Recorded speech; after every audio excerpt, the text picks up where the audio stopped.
Nguyen Ngoc Cho, bonjour. Vous avez publié aux éditions L'Harmattan Le Temps des Ancêtres, une famille vietnamienne dans sa traversée du XXe siècle. Alors, quelle est l'idée qui sous-tend le livre? Les lecteurs vont pouvoir savoir ce qui s'était passé au Vietnam depuis l'arrivée des Français en 1858 jusqu'en 2009.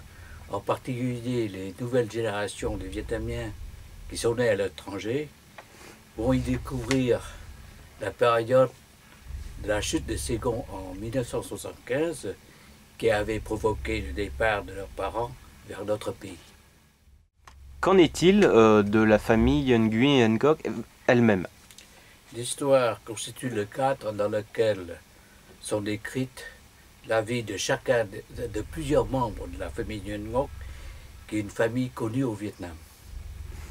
On y trouve par exemple un dirigeant fondateur de la religion caoléiste, une religion au Vietnam révélée par le spiritisme, dont le fondement est la triple voie confucianisme, taoïsme et bouddhisme de l'Asie, et la croyance en un tout-puissant comme les religions monothéistes de l'Occident.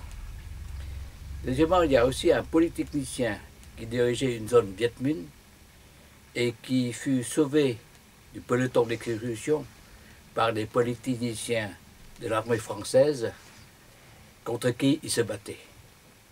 Ce politicien était aussi sur le rang de ceux qui pouvaient être choisis pour diriger le Vietnam du Sud en 1954 à la division du pays en deux.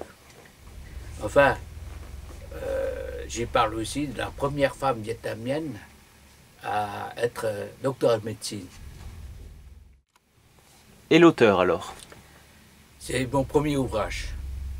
Une partie constitue mon autobiographie.